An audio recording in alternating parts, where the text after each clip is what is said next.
Hello, and welcome to a very wet and blustery evening here at the University of St Andrews. Don't let my background fool you, it's very much a Scottish December day here today. I'd like to extend a really warm greeting to all of our alumni and students and colleagues and friends watching from across the globe. My name's Craig Rutherford, and I'm a development officer working within the area of arts and divinity here at the university. If this is your first Saints Talk, then thank you for joining us. Our Saints Talks are short presentations by leading members of our academic community on subjects that we hope are of great interest to you all. It's a little flavour of the expertise that our lucky current students get to see on a daily basis. This evening's talk will be given by Dr Emma Buckley from our School of Classics. The talk will last for about 30 minutes, and then Dr Buckley will be happy to field your questions. We'll aim to wrap up the event at about 6:15 at the latest, so do please get your questions in early if you would like to ask anything. If you'd like to ask a question, then you can do that just by adding it to the chat bar, which should be on your screen. Now, before we get into it, I'd like to just do a quick plug for the next talk in the series. This will be the last Saints Talk we have for this year that's been packed full of them, and it will be presented by Professor Paul Hibbert from the School of Management at 5:15 on Tuesday the 14th of December, so that's 1 week today. Paul's title is How Did I Come to Make These Choices and What Should I Do Next?, which is something which I think we could all identify with and learn from. You can access the full archive of past Saints Talks on a plethora of subjects from the history of Iran to tackling climate change on our dedicated St Andrews Alumni YouTube channel, where this talk will also be available over the coming days. Before that though, let's get back to this evening's topic at hand and tonight's guest. Dr Emma Buckley is a senior lecturer in Latin and classical culture in the School of Classics. Her research interests fall into two major categories: the poetry and literature of the early Roman Empire and classical culture in early modern England, including translations, adaptations and supplements of ancient and epic drama. She is the co-editor of the Blackwell Companion to the Neronian Age, and her most recent books include the edited collection on the Emperor Domitian, called Undamning Domitian, Reassessing the Last Flavian Princeps, which is published by University of Illinois Press in 2019, and the first modern edition and commentary of Thomas May's translation of Lucan's Pharsalia, with a colleague, Edward Paley, which was published in 2020.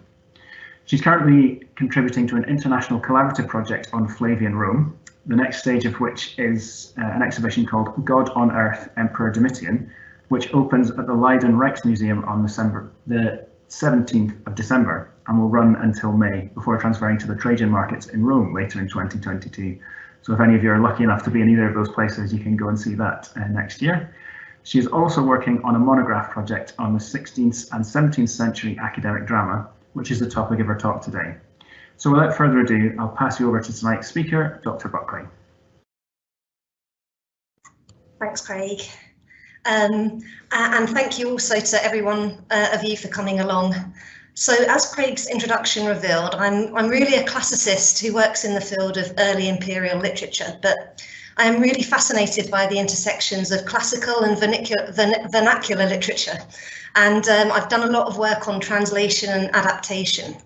So today I thought I would indulge my own research interest, but hopefully also interest you by introducing you to a kind of theatre that you might not have come across before, so-called university or academic drama, and show how one early modern play, the Ulysses Redux or Ulysses Returning, engages with highly contemporary early modern Renaissance debates about the ethics of revenge and the nature of justice. The play is large and it's very obscure, so I don't expect anyone here to have read it already. And the classical text that it's based on, the Odyssey, is also pretty gigantic. It's literally an epic. So we can't delve too deeply, but in this 30 minutes, I just want to sketch a little bit of context out for you on academic drama.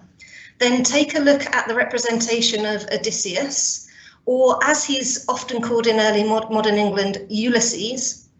And finally, take a close look at how our playwright, William Gager, problematizes what he himself claims to be a clear-cut morality tale, with a view to asking whether his play is so very different from the Machiavellian deranged revengers that we see so often on the public stage in this time.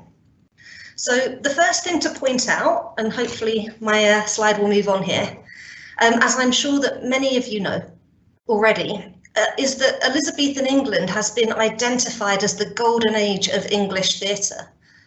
With the establishment of professional theatres from the 1570s, a boom in literary culture of all kinds, and the emergence of talented playwrights like Shakespeare and Marlowe, who produced work that was both technically innovative and emotionally and intellectually complex, it's been argued that an English vernacular literary culture has reached its full maturity, leaving behind a dependence on classical models, and not just challenging, but also surpassing norms of what had previously been considered classical perfection. And this fits into the sort of the larger narrative of the Renaissance, in which, first of all, antiquity, the culture of antiquity is discovered and imitated, and then it's emulated and overpassed, and vernacular, English, French, Italian, and so on, work kind of surpasses those models of antiquity. In that kind of a narrative, it's easy for the so-called academic drama of the late 16th century to be overlooked, to be thought of as a kind of a old-fashioned, imitative, derivative dead end for English literary culture. But long before the professional theatre had been established, drama had been a central feature of school and university experience. And we know of nearly 150 plays from the 16th and early 17th century written and acted by fellows and scholars of the universities of Oxford and Cambridge. Unfortunately, we've only got a sort of a handful of them extant. They often weren't published, but we know that this was a very thriving culture in the universities. The subject matter of these plays could be mythological or historical or biblical. Generically, these plays were diverse. Mostly they were in Latin, but we also know some important examples written and performed in ancient Greek. The participants in university drama were also very keen to differentiate themselves from the, I'm just going to move on my slide. The university participants were keen to differentiate themselves from the murky world of the popular stage, with all its corrupting opportunities for social mixing and moral and actually physical contagion as well. The theatres were mucky places and potential sort of hotbeds of infection. Instead, university dramatists looked to models of the past, Sophocles, Euripides, and above all, the Latin examples of Seneca and Plautus. And they consistently stressed the educational, character-forming role of dramatic performance for its elite participants, who were destined after university for service to crown or church. In 1592, William Gager was Oxford's preeminent academic playwright. And though it might be surprising now, he was spoken of in the same breath as Shakespeare by Francis Mears when he was compiling his sort of comparative list of excellent playwrights from antiquity to the modern day. When Queen Elizabeth made a royal progress to the University of Oxford in 1592, it was Gager's work that formed a central part of the Shrovetide entertainment. On February the 7th, his comedy, The Rivals, which was first performed in 1583, was resurrected. On the 8th, the tragedy Hippolytus by Seneca was staged, with some additions from Gager. And on the very first day of the theatrical entertainment, the Sunday, February the 6th, Gager debuted his Ulysses Redux. This is remarkable as a scholarly achievement because it offers a sustained and close reworking of Homer's Odyssey into Latin at a time when no English translation of the poem existed, but I'm not going to nerd out about the translation today.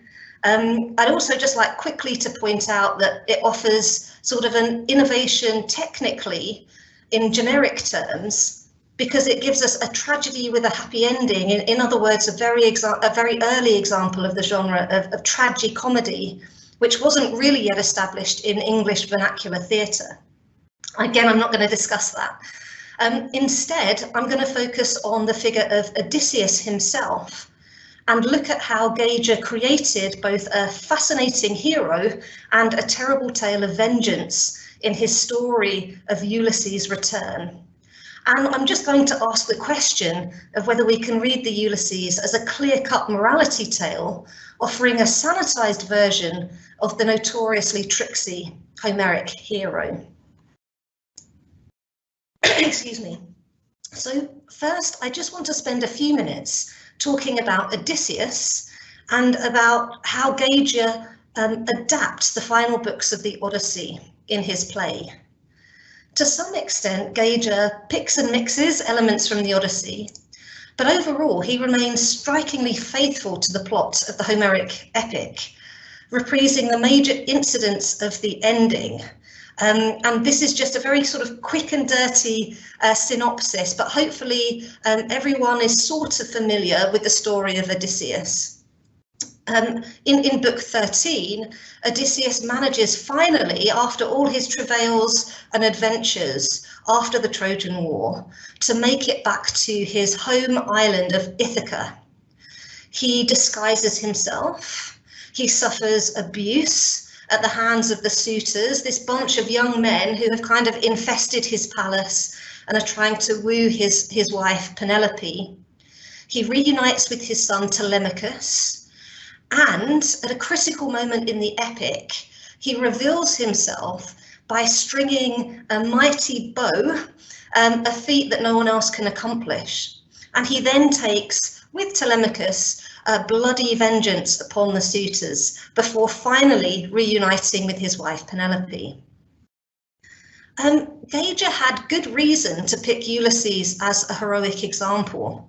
Early modern educators, following the allegorizing tradition from the early church fathers, tended to stress both Ulysses' wisdom and his exemplary suffering. And I just wanted to give you one example of Ulysses appearing in a kind of a treatise on how to be a school teacher, Robert Askins, the schoolmaster from 1570, where he stresses both Ulysses' suffering and wisdom as a kind of a virtuous example. So I won't read everything here, but this is sort of setting out the notion that if you're going to go and travel to Italy, then think about the example of Ulysses. Ulysses and his travel, I wish our travellers to look upon, not so much to fear them with the great dangers that he many times suffered, as to instruct them with his excellent wisdom, which he always and everywhere used. And Gager himself, in a defense of his play and the lessons that we can learn from his play, also talks about the character of Ulysses and the lessons that we can learn from him as part of a larger defense of the practice of academic drama.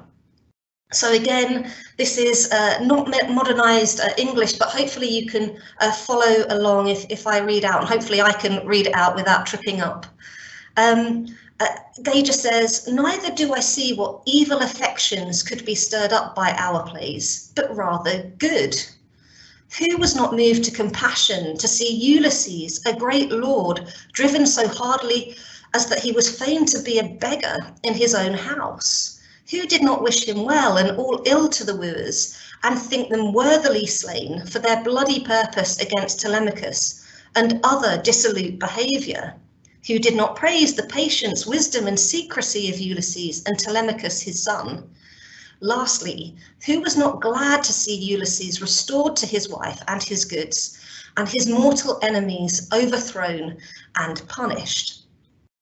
So this is all grist to the mill of the idea of university plays as being straight-laced, po-faced, morally clear-cut educational documents that are supposed to inculcate in their performers and their participants sort of very clear moral lines.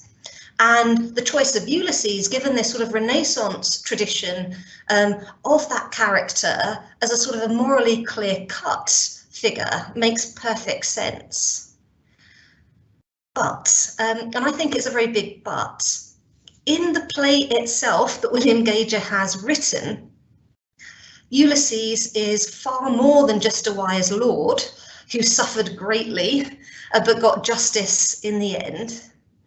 And if you know anything about Homer's Odysseus at all, you might be quite surprised about the characterization that I have offered of the nature of Odysseus in early modern England, in Renaissance Europe more generally.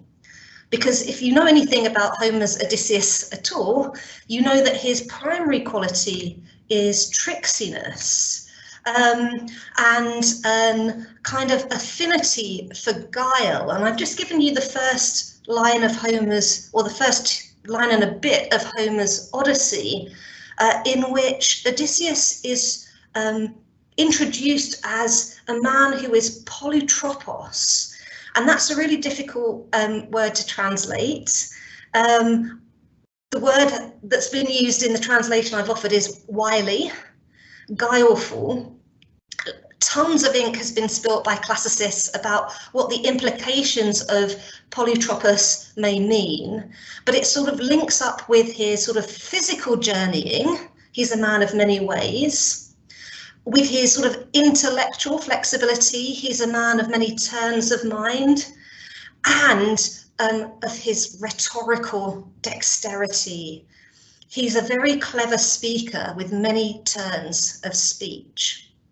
It's just in his DNA to be deceptive, to be not particularly forthright, and to sort of to plot and to craft and to be guileful.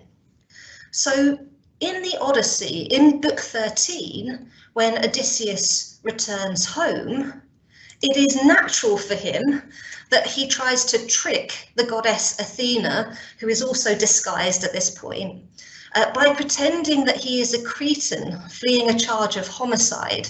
This is just one of numerous incidents in the Odyssey and elsewhere where Odysseus does this kind of thing. And in the Odyssey, Athena responds with admiration to this kind of instinct from Odysseus. And she says, "He would have to be crafty and tricksy to outdo you in all plotting, even if it was a god who met you. Merciless man, full of wiles, insatiate in deceit. Not even in your own land would you cease from plotting and crafty words which you dearly love." Now, this is the exact starting point for William Gager's play, which charts Ulysses' return home.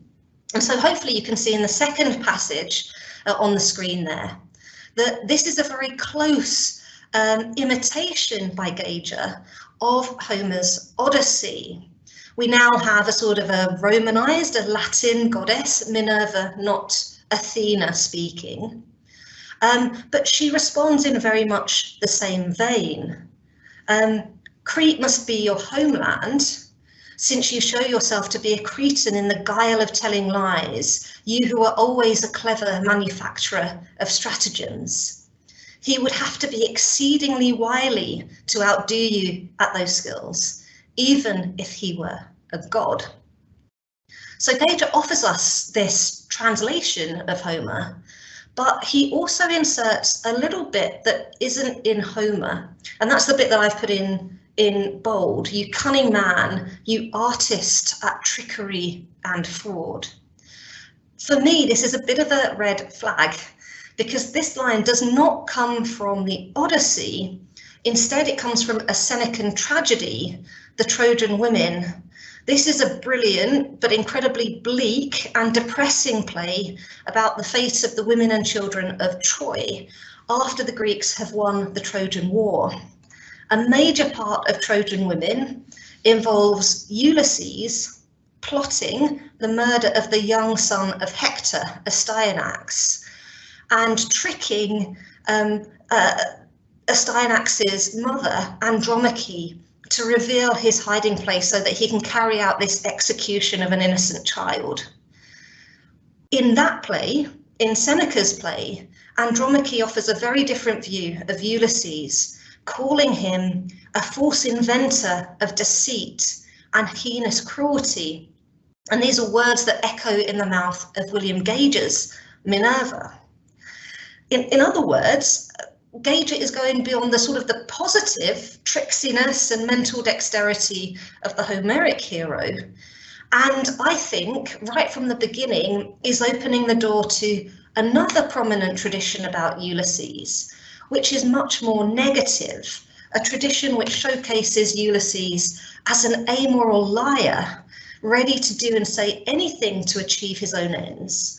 And that's a tradition which stretches from his representation in 5th century tragedy, where he is this kind of smooth-talking sophist, a guy who can make the worse argument seem the better, and is dominant within Latin literature, especially Latin literature based on the tradition of the Trojan War, Virgil's Aeneid, and that play that I've just mentioned, Seneca's Troades, in which Ulysses is really a big villain who is termed as being cruel and malicious and a machinator of fraud. And early modern sort of audiences who might not have Latin were probably also very aware of this tradition of Ulysses as a sort of a treacherous and cunning individual because of the medieval tradition and reception of the Troy story through famous medieval authors like John Lydgate and Geoffrey Chaucer. So I am aware that I've kind of tried to persuade you that we should be looking with a bit more suspicion at Ulysses on the basis of a couple of words in Latin. But what I want to do now is focus on the final 2 acts of the Ulysses Redux, which is the stuff of the final action of the play, when Ulysses will reveal himself and take his vengeance.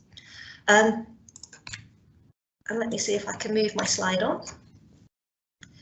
In the opening to Act 4, which I've just put on your screens now, Ulysses returns to deliver what I think hopefully everyone can see is clearly a tragic prologue, summoning sweet revenge to help him.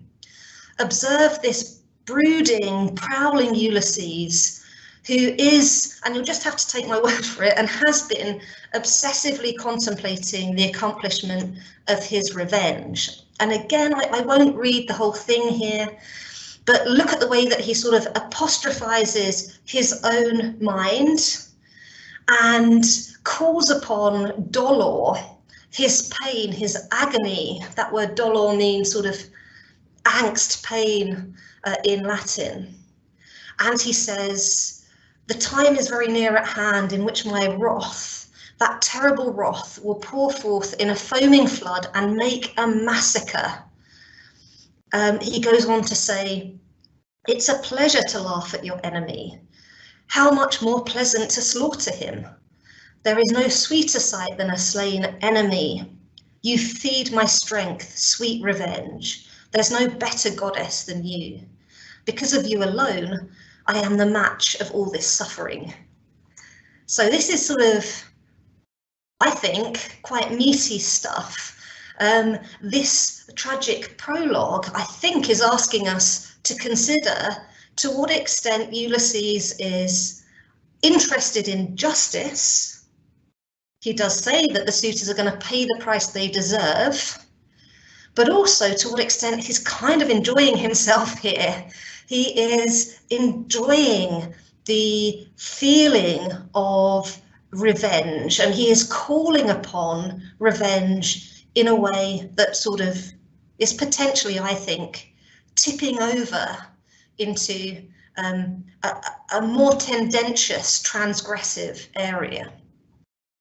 And of course, and I think if you've come across any revenge tragedy at all, you might be reminded in this appeal to sweet revenge of other revenges of the popular stage. In short, I think we're seeing here a Ulysses who is evoking or the moral complexity of a revenging anti-hero, and is bringing to light the fundamental issues at the heart of all popular Elizabethan revenge tragedy. That tension between the private desire for revenge, often because the public operation of justice has failed, and the higher authorities of state, sovereign, and God. Such an issue was particularly topical in a society in transition from private to public justice, just beginning to codify a new apparatus of law. And if you're interested more broadly in how this new interest in law and legal concepts drives and motivates English Renaissance literature, I would shout out in particular Lorna Hutson's work, The Invention of Suspicion, Law and Mimesis in Shakespeare and Renaissance Drama. And I'll also give you sort of two contemporary snippets from legal thought at the time that Gager was writing and working, and at least one of them is probably already known in some form to you. Francis Bacon, and then the first early modern codification of law from Edward Coke's Institutes of the Laws of England. So Bacon famously says, revenge is a kind of wild justice, which the more man's nature runs to, the more ought law to weed it out. For as for the first wrong, it doth but offend the law, but the revenge of the wrong putteth the law out of office. And from a slightly different point of view, but hopefully still germane for what we're looking at tonight, Edward Coke saying, it's against reason that if wrong be done any man, that he thereof should be his own judge. For it is a maxim in law, and then one not ought to be the judge in one's own case. To point out the obvious then, this depiction seems to be problematizing Ulysses, as in any sense a moral hero, at least in any easy sense. And things get even more difficult when Ulysses actually gets round to accomplishing his revenge in the final act of the play. So again, you just need to bear with me just for a minute or two while I remind you of what happens in the Odyssey. And basically at the climax of book 21 in the Odyssey, it's a moment of high tension and drama. Odysseus, while still disguised as a beggar, strings his bow, signals his son to his side, and then the next book opens with his attack on one of the suitors, Antinous. There's a bit of a comedy of errors. The suitors think at first that this is an accidental death, but then Odysseus reveals himself, and the suitors begin to bargain with Odysseus, pointing out that Antinous was the chief architect of wrongdoing, and since he's already been killed, can we not just kind of all be friends now? Odysseus isn't interested in that, and then Eurymachus, the suitor, immediately calls on his fellows to fight. So we now get a very kinetic scene, and hopefully you can see this in the image, the crater that I've got on the screen for you. We have Telemachus springing to his father's defence. We have him going off to collect armour and weapons and reinforcements. Odysseus, meanwhile, chooses to stand and fight alone. But even when he is joined again by his son Telemachus and can take up his armour and weapons, the peril is extreme because unfortunately Telemachus has forgotten to lock the armoury and the suitors have armed themselves. Even when Athena appears on the scene again, and she's now disguised as the man Mentor, the danger hasn't lessened. And the poet, Homer, points out that Athena did not give him strength utterly to turn the course of the battle, but still made trial of the might and valour of Odysseus and his glorious son. Now, this is not what happens in William Gager's final act. Instead, we have a kind of a contrapasso style for contemporary revenge tragedy. In other words, we have a punishment that fits the crime. Ulysses decides that he is going to trap the suitors in the hall where they have feasted away his wealth and destroy them as they are barricaded within, unarmed and helpless. And I won't read the whole thing here, but look at the way in which Ulysses stresses the complete helplessness of the suitors. They are pent up. The walls of solid rock are blocking their escape. My booty is held fast in the nets I have spread. We shall kill them as they are hemmed in, unarmed and wounded. So we have to imagine a staging in which we can't see the suitors, except perhaps as they appear at windows. They are within, Ulysses is without. And it's been suggested that this choice has been made out of dramatic necessity and also theatrical convention.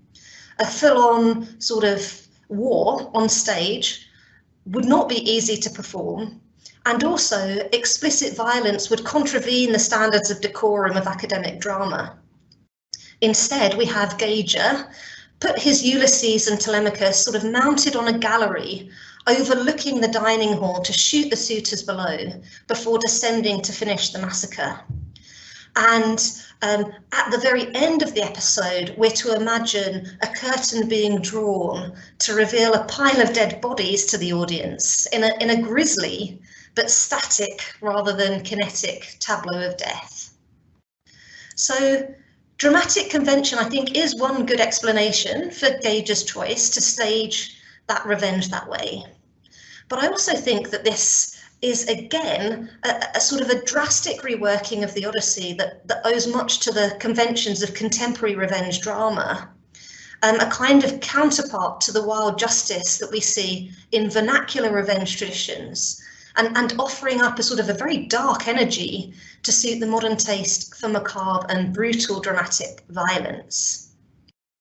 So just in the last 5 minutes, I want to reflect on how this very sort of vernacular seeming play at the same time is doing something that I think revenge tragedy in English is not doing.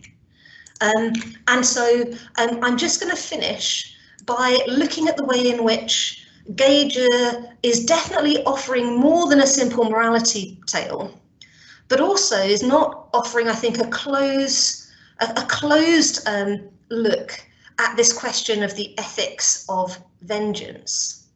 And I've only got the time to focus on one example by looking at the way in which this drama as academic theatre, with its own distinct flavour, embeds in the play an internal critique of Ulysses' own actions.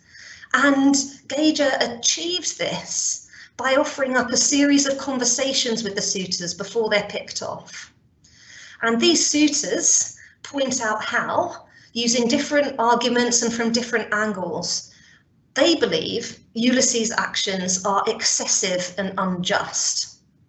So, in other words, we see an explicit discussion of the nature of the justice that Ulysses is dealing out, prompting the audience, us, to search our own consciences, our own intellects, our own educational training, to puzzle out the rightness or wrongness of Ulysses' actions.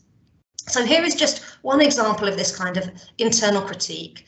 And this is a conversation between Ulysses and the suitor Agelaus.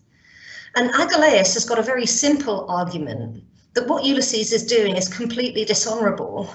He says, what kind of glory will there be for you in giving unarmed youths over to pitiful death? We're just like sheep in a fold, savaged by a wolf. Let us take up weapons, let us die fighting. At least let these men meet an honourable death. We distinguished youths are dying like beasts. And then I love this line, he says, I'm not speaking for myself, as I've been struck in the chest with an arrow and I'm about to die. And he then goes on to say, well then, continue, cruel man. Continue a deed such as posterity will never cease talking about, which no later age will approve, and that all posterity will believe to be yours, you nocturnal soldier, you artist at deceit. Agelaus's argument clearly comes straight out of the 16th century, not Homer. He is stressing the aristocratic status of his companions. He's appealing to a contemporary heroic ethos, the noble death in action that elites crave. And he even gestures to sort of new codes of military conduct which frown upon the killing of unarmed prisoners. At the same time, he doesn't just say that Ulysses is criminal in his action, he also resurrects that negative image of the scheming Ulysses, that artist at deceit moniker that Ulysses has been given.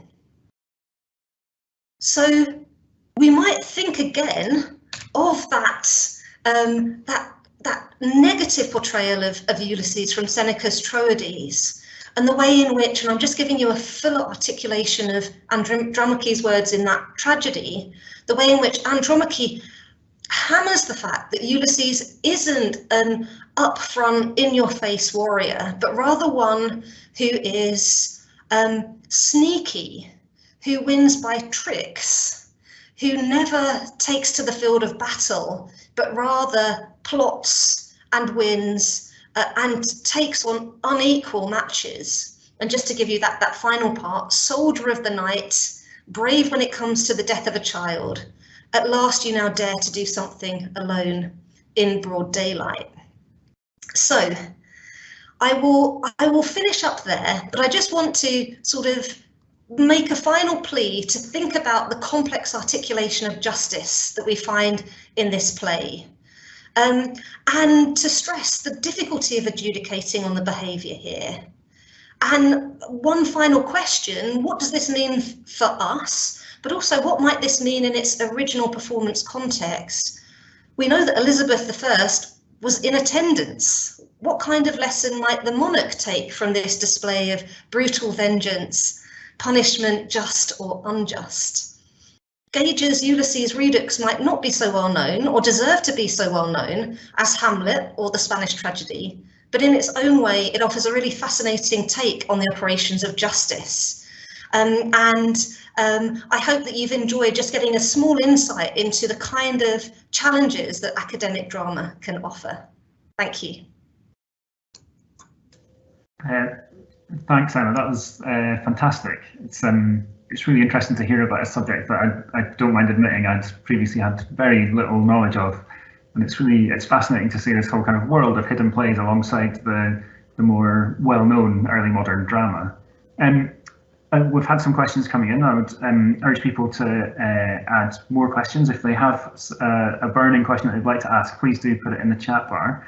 But firstly, I'd just like to kick off by asking, just for my own interest, do we know how widely these plays were staged? You know, would the kind of, obviously there's the academic audience that they may or may not have been written for, but would the kind of groundlings that were going to see Shakespeare's plays at the Globe, would they be exposed to this kind of thing as well? Yeah, absolutely. So obviously within the sort of the public theatre, the public theatres which were very big, I think that I'm right in thinking that, for example, the Globe had capacity for about 5,000 once you squished everyone in. So things weren't quite that sort of large scale. We can imagine spaces like the dining room at Christ Church, which is where Ulysses was staged, being a kind of a space. But we do know that the so-called common people, the town as well as the gown, did attend these things. And even though the delivery was in Latin, the way in which these things were performed, including lots of music, lots of mask-like, pantomime-like structure and so on, meant that they could be followed by people who didn't have Latin. And let's face it, many of the undergraduates, many of the students there probably weren't following word for word this stuff. But yeah, so there was overlap, and there was a potential for the public to see these plays as well. And it's also been kind of suggested that in some ways, people like Shakespeare somehow got to know about what was going on, whether directly or indirectly, and was sometimes responding to some of the things that were happening in academic drama too. So there's a kind of a performance context which overlaps with the public stage, but also in terms of some level of interaction that goes both ways in terms of the writing and the themes of these plays. That's great, thank you. You mentioned a little bit as well about how Gager was quite faithful to the plot of Homer's Odyssey, so he obviously had access to the text and other texts around it. I was just wondering if you could say a little bit more about the sources for and the influences on Ulysses Redux. What kind of additional materials was Gager working with at the time? Yeah, that's a really great question, and something that I've found out as I started to research this. I'm much more familiar and comfortable with a sort of Latin culture, and so I already mentioned a couple of important sources for Gager that are all over the Ulysses Redux, which are Virgil's Aeneid and Seneca's Troades. But actually what's even more astonishing is that Gager does really seem to be sort of very, very sort of well acquainted with Homer's Odyssey. And this is a time when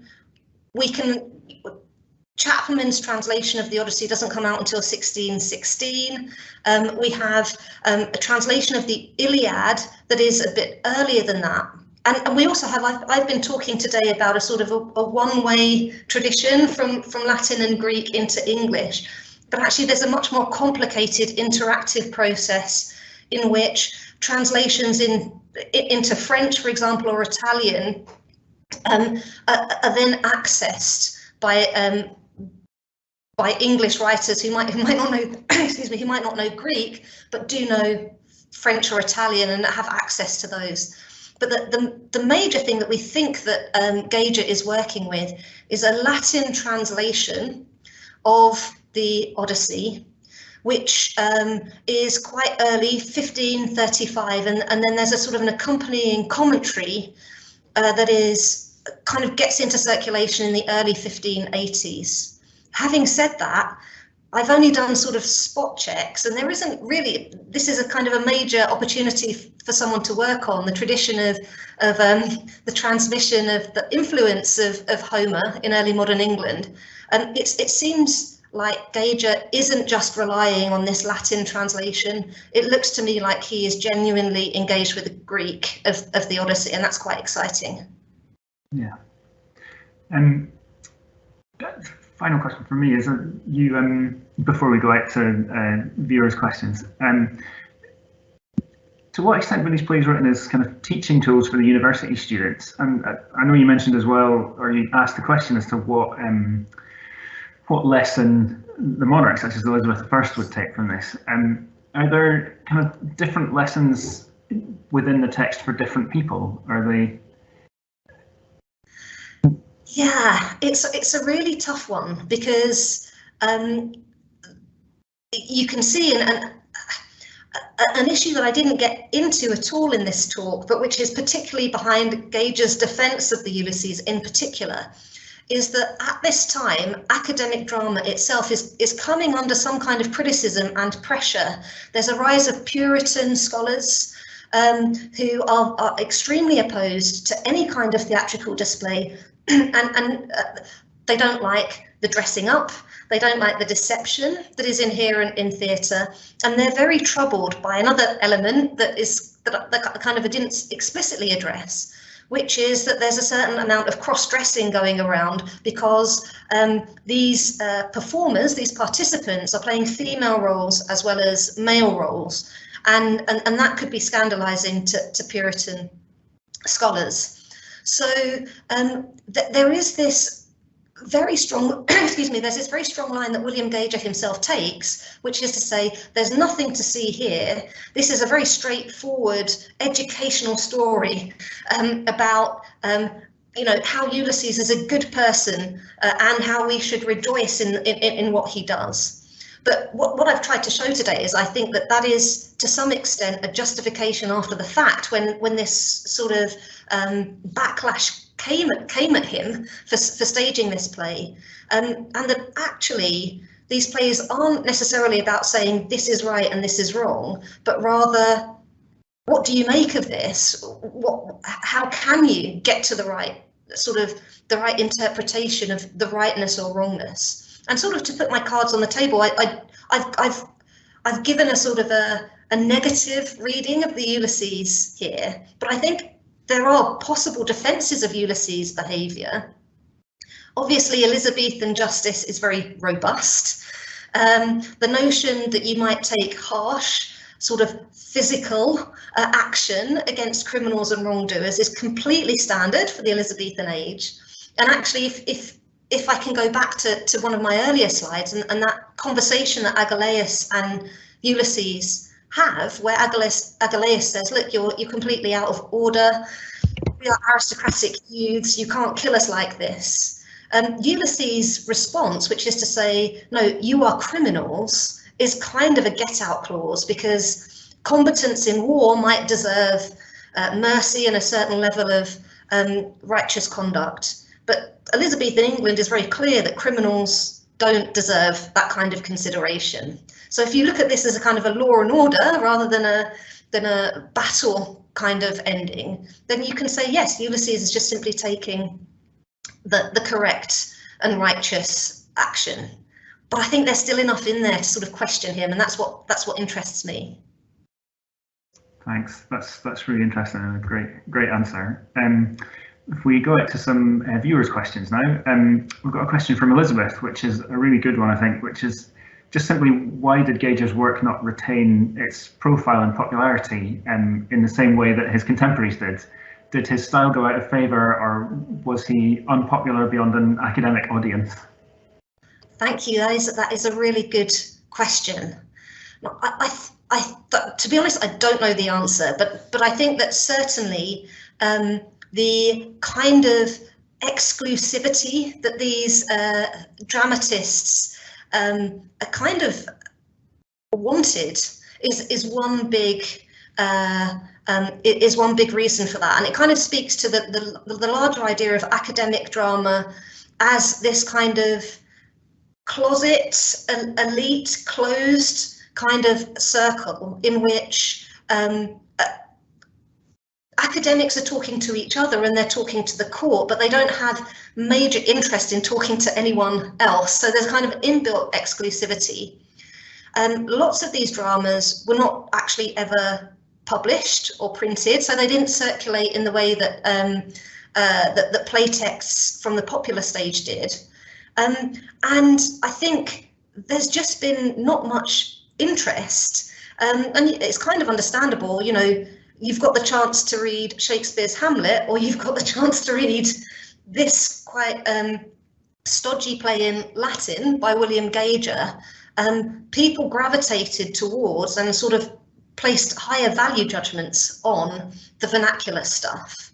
And I'm not here to sort of claim that Gager does beat Shakespeare or anything like that, but I think that that's probably, it's probably sort of partly internal, these guys wanting to stay away from the popularity of the stage, and partly just by the fact of the performance context and the lack of publication and the lack of later interest from scholars and literary critics. So if these were never published, how have they come down to us? Is there just a few copies somewhere in university libraries? Yeah, university libraries, and I should have given a shout out to this. This was unforgivable of me, but I think hopefully it was on a slide early on in this talk. I didn't know about these plays at all, and then I came across this brilliant online service by Dana F. Sutton, who he is kind of the editor of William Gager, and he's put his editions of these texts up on the internet, free to access, with commentary and translation. But yeah, so a lot of this stuff just exists in manuscript form, so you have to go to Christchurch, Oxford, or to the Bodleian or something to access this. And then modern editions tend to be also tucked away in quite obscure university libraries and so on. But if you are interested in Gager, then you can just access it through the internet now, which is that's certainly the way that I kind of found out about it and got into it. And so I do recommend, if you've got a spare bit of time, to browse amongst that that collection of editions online by Sutton. Thanks. We've got just a quick question again. I think it might be the same Elizabeth asking, does this mean that there's many other similar writers still to come to the fore in modern study? Yes, I mean, I am not, excuse me, I'm not an archivist. There's a brilliant resource called the Records of Early English Drama, which is basically it's a detective story in itself. It gathers together not just the evidence of the plays that we have, and so we have various plays extant, not that many, but it also sort of delves into records of housekeeping in the colleges, mentions quite often you'll have people in their diaries saying, I went to see X play, or you might have, we spent 30 shillings on props for this particular performance. I suspect that there may well be more of this stuff knocking about, just uncatalogued and not known about. So there may well be further scripts that come to light, but that's not a job I do myself. And I think it would be, you know, again, it would be a great opportunity for someone who wants a sort of a new research project to have a bit more of a dig into the archives that the university colleges have, because my suspicion is that there might be some more stuff out there, if not full plays, at least accounts of plays and perhaps also kind of synopses or sort of embryonic workings up of some of these play topics. That's quite exciting. I love a little bit of library detective work. Yeah, I salute the people that can do it. It's really difficult. I don't have that skill set. Final question, I think, is from Nicholas, who says, hi Emma, thanks for a great talk. I was wondering whether you might be able to say a bit more about contemporary discussions about how to read and evaluate Odysseus. It's interesting to see the play as a medium to articulate some of the uncomfortable implications of Odysseus's actions. Yes, thank you, Nicholas. I'm not aware of any sort of texts that straightforwardly talks about using Odysseus, Ulysses as a sort of an exemplary, excuse me, an exemplary figure per se. Rather, what people tend to do is to sort of present it as a self-evident fact that Ulysses is this exemplary model. So, for example, in the Roger Ascham quotation that I gave you, and just in terms more generally, I think that's a really fascinating question of the extent to which within educational contexts, people are just sort of explicitly digging into and thinking about the sort of the textuality, the fictionality of these characters and how they might be sort of malleable for ethical discussion. It's not Ulysses, but the example that comes to my mind is the example of Aeneas, who also has this kind of double reputation in the literary tradition. In Virgil, he is this wonderful pious hero. In the medieval tradition, that comes from a sort of some texts that purport to be eyewitness accounts of the Trojan War, Aeneas is depicted as a traitor, and this is kind of presented as the historical Aeneas versus the poetic Aeneas. And we have, for example, Philip Sidney saying, the question isn't which one is right, we know which one is right. The important thing is how Aeneas in the poetic form in the Aeneid becomes this example to be emulated, this virtuous prince that we can utilize. So there is, I don't think there's a apart from that Philip Sidney and other sort of similar reflections, there's less sort of explicit thinking through how do we use these examples and more just sort of sheer going for it. And the other example that you might want to look at with Ulysses is Shakespeare's Troilus and Cressida, where again Shakespeare, counter to the run of the sort of the more general suffering wise Ulysses of the Renaissance, is really driving hard on Ulysses as this kind of plotter and this Machiavellian and so on. But thank you. I need to think more about this. My hunch is that lots of it is unspoken, not dealt with in the sort of the specifically educational, pedagogical material, but it's just happening in practice all the time in the creative stuff. That's fantastic. Thank you. That was. I'm afraid that's all we've got time for. So that was our last question. But yeah, I think we've all learned a lot there. So it falls for me to thank Dr. Buckley again profusely for taking the time to talk to us on this subject, which he's clearly passionate about. It's been a really interesting exploration of the topic. So thanks again to Emma for giving us some of her time. Thanks also to all the staff who've given their time to make arrangements for this event. There's a lot of work that goes into these, and it's much appreciated by all of us. But finally, a big thank you to you, our esteemed alumni and students and staff and friends of the university for attending this talk. We're delighted to be able to welcome you virtually back to St Andrews every few weeks, so please do continue to attend these events. As I said, our next talk and the final one of this year is next Tuesday, the 14th of December, and that will be Professor Paul Hibbert from our School of Management. But aside from that, it's a big thank you from me and from the rest of the team here for coming along to the talk, and we'll see you again soon.